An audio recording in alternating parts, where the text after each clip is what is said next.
On the evening of Thursday, August 9, 1849, a light was burning behind a lace curtain at 3 Miniver Place. It was a narrow terraced house on a quiet Bermondsey street south of the Thames. Inside, a dinner table had been set for 3. Within hours, one of those 3 would be dead. He was shot in the back of the head as he bent over a washstand.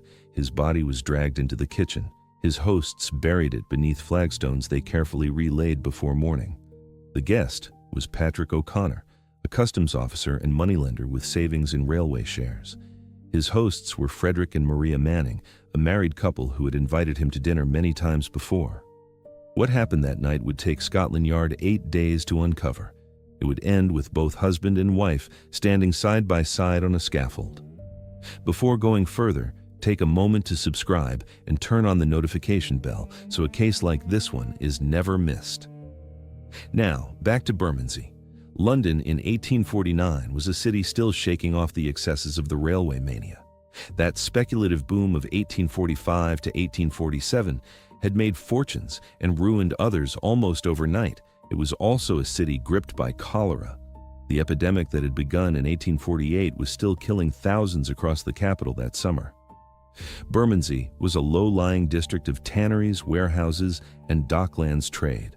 Miniver Place itself sat in a modest stretch of terraced housing.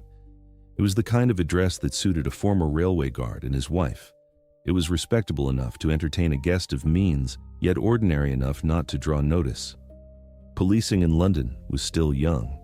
The Metropolitan Police had existed for only 20 years, founded in 1829, and its detective work remained largely improvised. A small detective department had been established in 1842, but it had never yet been tested on a manhunt of any real scale. There was no fingerprinting and no forensic science as later generations would understand it. Investigators worked with physical description and dental records. They relied on letters, cab drivers' memories, and share certificates bearing serial numbers. It was slow, patient work, built case by case out of ordinary documents and ordinary witnesses. This case, more than most, would become an early proving ground for that young detective branch. The neighborhood itself told its own story. Bermondsey's streets ran close to the tanneries along the river. The smell of hides and lime hung over the district. Its terraces housed clerks, tradesmen, and pensioned officials. These were people who had worked their way into a fragile respectability. A publican like Frederick Manning belonged to that world of small, hard-won security. So did a customs officer like Patrick O'Connor. Courts still sat at the Old Bailey for London's capital cases, and a guilty verdict on a murder charge carried one sentence only. There was no room for a judge's discretion. Whatever happened at 3 Miniver Place would, if solved, end at the gallows. Patrick O'Connor was about 50 years old in the summer of 1849, born around 1798 near Thurles in County Tipperary, Ireland. He worked as a gauger at the London docks. A gauger was an excise officer whose job was to measure the strength and volume of dutiable spirits passing through the port. He had held the post for well over a decade. On the side, he lent money privately, charging steep interest. He used the proceeds to buy railway shares, including certificates in the Huntingdon, St. Ives, and Wisbech line. He lodged on Greenwood Street near Mile End Road, a bachelor of settled habits and a wide circle of acquaintances. He had known Maria Manning for 6 or 7 years by the time he died. He had known her since before her marriage, and he continued to visit her afterward. He did so often and openly, in a way that unsettled her husband. Maria Manning had been born Maria de Roux around 1821 in Lausanne, Switzerland. Orphaned young, she had come to England as a domestic servant. She softened her given name from Marie to the more English-sounding Maria for the households that employed her. By 1843, she was working as lady's maid to Lady Anna Polk, wife of the Member of Parliament Sir Lawrence Polk, in Devon. Later, she served Lady Blantyre, a minor noblewoman, work that placed her inside genteel houses without ever making her genteel herself. It was during these years in service that she came to know Patrick O'Connor, a man some 20 years her senior. By most accounts, he had courted her before her marriage and continued to court her after it. Frederick George Manning was born around 1819 in Taunton, Somerset. He was the eldest son of a militia sergeant who later worked as a toll keeper. That sergeant then kept a public house called the Bear. Frederick followed the railways into work as a guard for the Great Western Railway.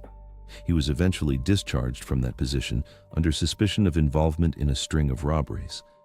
Those suspicions were never proven, but they clung to his name afterward. He drifted, as his father had, toward publican work. On May 27, 1847, he married Maria at St. James's Church, Piccadilly. On paper, it looked like two people settling into respectable married life together. That was not quite what it became. By most accounts, Maria's friendship with O'Connor did not end with her wedding vows. She kept seeing him and kept receiving him at her table. Frederick, whatever he felt about it, kept setting a third plate.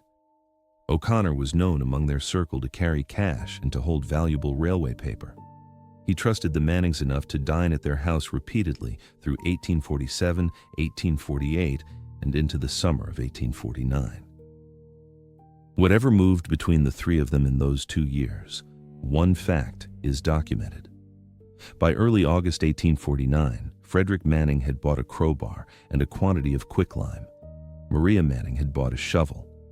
That crowbar and shovel had not been purchased in a moment of panic. They sat waiting, alongside sacks of quicklime, for the night O'Connor next came to dinner. 3 days before that night, on August 6th, O'Connor called on his stockbroker, Francis Stevens. Stevens gave him a fresh batch of railway share certificates, 10 in total.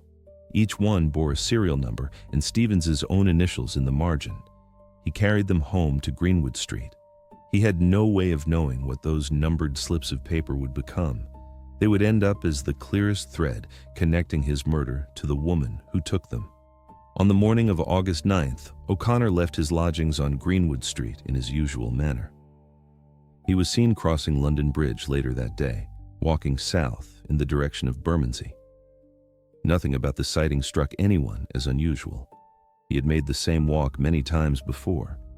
It led to the same narrow house on Miniver Place and the same dinner table.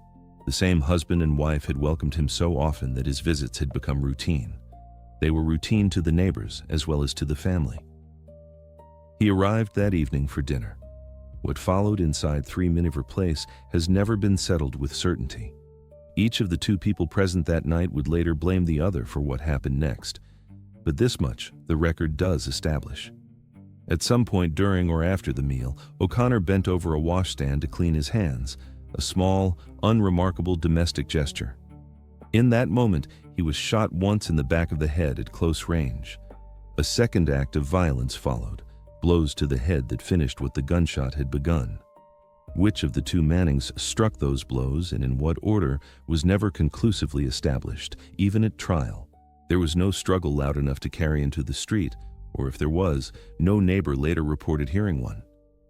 The house at that hour would have been lit only by candle and hearth, its front curtains drawn against the summer dusk outside.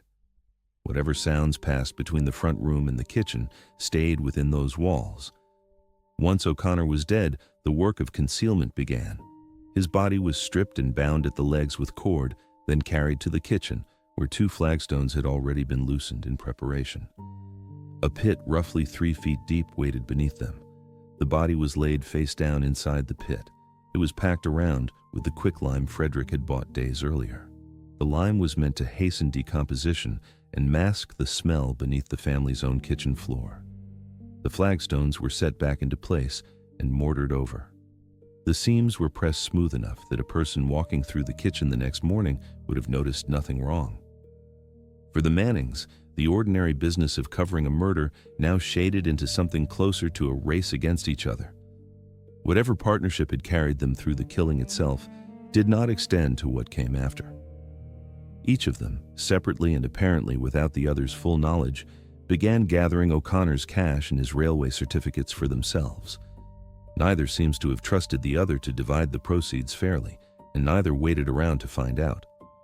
Within days, each would leave London by a different route, carrying a different share of what had been taken. Neither would tell the other where they were going. O'Connor did not appear at his post at the Custom House the next morning, August 10th. For a man whose attendance had been steady for more than a decade, the absence registered quickly among his colleagues. At first, it prompted concern rather than alarm. A day passed, then two. By the weekend of August 11th and 12th, O'Connor's friends had grown frightened enough to act. Handbills describing him began circulating through the neighborhoods he frequented. Word reached the police that a respected customs officer, a man of steady habits with no history of disappearing, had simply stopped being seen. Miniver Place itself had gone quiet in those same days. On August 13th, a hackney cab, driver's number 1186, pulled up outside number 3 and loaded 3 large trunks belonging to Maria Manning. She climbed in after them and was driven away, leaving the house behind her. The following morning, August 14th, she boarded a train north, departing at 6:15. Along the way, she left several of those trunks at London Bridge Station, checked in under a name that was not her own. She called herself Mrs. Smith. By the time she boarded that train, Frederick Manning had already gone his own way. He did not travel north with his wife. He made instead for the south coast, and from there toward the Channel Islands. He carried his own portion of what had been taken from O'Connor's rooms and pockets. Husband and wife had fled the same crime scene within a day of each other, in opposite directions. Each one seemed convinced the other could not be trusted with what remained. If this account is holding your attention, it held readers just as tightly in 1849. A like and a subscribe helps bring more forgotten cases like it to light. Now, back to the record. The empty house at Miniver Place did not stay empty for long. On August 17th, acting on the growing alarm over O'Connor's disappearance and the Mannings' sudden absence, police entered the house to search it. 2 constables, Henry Barnes and James Burton, worked their way through the rooms. In the kitchen, they noticed something the departing tenants had not quite managed to hide. 2 flagstones sat slightly differently than the rest of the floor around them. The mortar between them was still faintly damp, newer in color than the surrounding joints. It was a small detail, the kind that a hurried eye might have passed over. Barnes and Burton did not pass over it. They pried the stones loose and began to dig. Roughly 3 feet down, the digging stopped. What the constables found there was a body, bound at the legs and packed in quicklime. It had been badly altered by more than a week underground and by the lime itself. Identification could not rely on a face by that point. It fell instead to physical particulars, a prominent chin among them. A Whitechapel dentist was later able to match a set of false teeth against his own records for a patient named Patrick O'Connor. 2 surgeons examined the remains, Samuel Megget Lockwood among them. Their findings pointed to both a gunshot wound and blunt trauma to the head. That was consistent with 2 stages of violence rather than 1. With a body identified and 2 suspects missing, the investigation turned outward toward the last visible traces the Mannings had left behind them. The hackney cab that had carried Maria and her trunks away from Miniver Place on August 13th was traced through its driver. He confirmed the fare, the number of trunks, and the direction of travel. Railway staff at London Bridge and at Euston Square recalled a woman traveling under the name Mrs. Smith. That detail matched what she had given at the station when she checked her luggage. On August 21st, those checked trunks were finally opened. Inside were O'Connor's personal effects and several of his letters to Maria. Folded among the linens was a blood-stained gown marked with the name Daru, Maria's own family name from before her marriage. Also inside was the packet of railway certificates. Francis Stevens would later identify them by their serial numbers and by his own initials in the margin. They were the same certificates he had delivered to O'Connor only 3 days before the murder. Maria herself had not gone far from that trail. On the evening of August 17th, and again the following day, she returned separately to O'Connor's lodgings on Greenwood Street. There she collected more of his belongings and letters. That choice placed her near the very address investigators were already watching. From there, the description police had assembled, her build, her accent, her manner of dress was telegraphed north to Edinburgh, where she had been traced. On August 24th, Edinburgh police found her attempting to sell several of O'Connor's railway shares to a local stockbroker. She was unaware that London had already flagged the very certificates in her possession. She was arrested on the spot and brought back to London under escort. Frederick had gone further afield, but not far enough. Detective Edward Langley, working the Jersey end of the search, traced him to the island. He had boarded a steamer out of Southampton. On August 27th, Frederick Manning was arrested there, still carrying his own share of what had been taken from the house on Miniver Place. Within a matter of days, both were back in London, in separate cells. Husband and wife, who had once shared a dinner table, a kitchen floor, and a murder, now awaited the same charge. An inquest into O'Connor's death had opened even before either suspect was in custody, running alongside the manhunt through the last 2 weeks of August. With Maria and Frederick both under arrest by the end of the month, that process gave way to formal committal on the capital charge of murder. The case then moved toward the Central Criminal Court. Ahead of the trial, Maria's counsel raised an unusual procedural argument on her behalf. As a Swiss-born defendant, she claimed entitlement to a jury de mediatate linguae. This was a centuries-old provision allowing a foreign-born prisoner a jury made up partly of jurors sharing her own nationality. It was an old right, rarely invoked and rarely tested by that point in the century. The court declined to grant it, and the case proceeded before an ordinary English jury. Still, the argument was considered significant enough to be weighed afterward by the Court of Criminal Appeal. The trial opened at the Old Bailey on October 25, 1849, before Mr. Justice Cresswell. Frederick George Manning and Maria Manning sat charged jointly with the murder of Patrick O'Connor, husband and wife together in the dock. The courtroom was packed, as it had been since the case first broke in the press weeks earlier. Spectators pressed into every available seat. They came to watch two people who had shared a marriage bed, now separated by counsel. Each side argued against the other almost as much as against the Crown. The prosecution built its case methodically, fact by fact. It laid out the advance purchase of the crowbar, the shovel, and the quicklime, evidence meant to show planning rather than a sudden quarrel. It laid out O'Connor's known wealth, his habit of carrying cash, and his dinner engagement at Miniver Place on the very night he vanished. It laid out the discovery of his body beneath the Mannings' own kitchen floor, packed in the same quicklime Frederick had bought days before. It also called Francis Stevens to the stand. He told the court he could identify the recovered railway certificates by their numbers and by his own initials. He had personally delivered them to O'Connor on August 6th, just 3 days before the murder. That single piece of testimony tied the certificates found in Maria's trunks directly to O'Connor and tied O'Connor directly to the house where he died. Other witnesses filled out the picture the jury was asked to weigh. James Coleman, a neighbor from nearby Miniver Place, spoke to the household's movements and character in the weeks before the killing. The driver of Hackney Cab 1186 confirmed loading Maria's trunks and carrying her away from the house on August 13th. Railway staff described the woman who had traveled under the name Mrs. Smith. The surgeons who had examined O'Connor's remains testified to a gunshot wound to the head alongside separate blunt trauma. The prosecution used that evidence to argue both defendants had taken some direct hand in the killing, not merely in its concealment. The Whitechapel dentist gave his account of matching O'Connor's false teeth to his own records. That closed the last gap in identifying the body pulled from beneath the flagstones.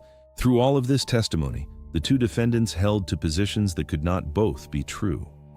Maria's counsel argued that Frederick was the more violent of the two, driven by jealousy over her long friendship with O'Connor. Whatever she had done afterward, counsel argued, was done under a husband's direction. Frederick's counsel argued the opposite. Maria had schemed for O'Connor's money from the start, and Frederick had followed her lead as an accomplice rather than an instigator. Neither side could say with certainty which of the two had fired the shot that struck O'Connor down at the washstand. The question was never resolved during the proceedings. Both defendants, according to the trial record, accused the other to the very end of the hearing. Each seemed convinced that placing the blame elsewhere might yet save their own life. The jury did not need long to decide that the distinction did not matter to the verdict. After a deliberation the record places at around 45 minutes, they returned. They found both Frederick George Manning and Maria Manning guilty of the murder of Patrick O'Connor. Under English law of the period, a guilty verdict on a charge of murder carried one sentence. There was no room for the judge to weigh mitigating circumstances. Mr. Justice Cresswell pronounced the sentence of death on both prisoners. The date set for execution was November 13, 1849, less than 3 weeks after the verdict. It was carried out not inside a prison building, but on the roof of Horsemonger Lane Jail in Southwark. That site was chosen because it allowed the execution to be seen from the street below, in keeping with the public hangings of the period. William Calcraft, the public executioner, was responsible for both prisoners that morning. Frederick and Maria Manning were brought up together and hanged side by side. Accounts widely repeated at the time call them the first husband and wife executed together in England in close to a century and a half. Maria went to the scaffold in a black satin gown. The press seized on that detail and repeated it for years afterward. Later, fashion catalogs continued to show black satin for sale. That sits awkwardly against the old claim that her execution ruined the fabric's popularity. Estimates of the crowd that gathered outside the jail that morning range from roughly 30,000 to 50,000 people. They packed into the streets and rooftops around Horsemonger Lane. At least one death from crowd crushing is mentioned in accounts of the morning. It was a grim footnote to a spectacle that had drawn people from across London and beyond. Among the crowd was the novelist Charles Dickens. He watched the execution and left in disgust at the behavior of the onlookers around him.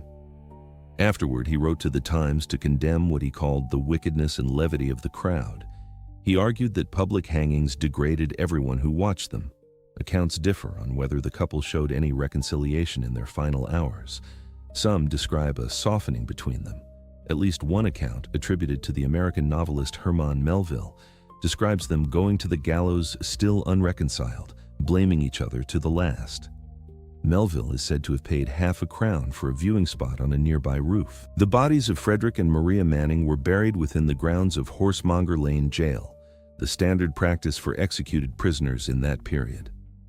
When the jail was demolished in 1881, grave markers connected to the case were preserved rather than destroyed. They eventually passed into local heritage collections in Southwark. A death mask of Maria was taken after the execution, a common practice of the era. It was often done for the developing pseudoscience of phrenology, which claimed to read character from the shape of the skull.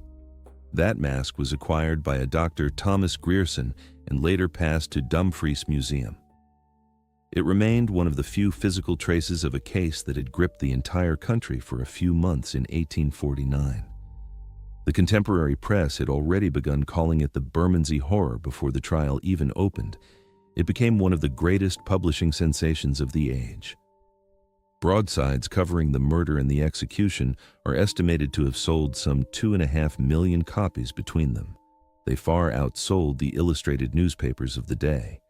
These were cheap sheets sold on street corners and read aloud in taverns and kitchens across the country. Dickens's letter to the Times ran on November 14th, the day after the hanging. It became one of the most cited documents in the long campaign against public execution.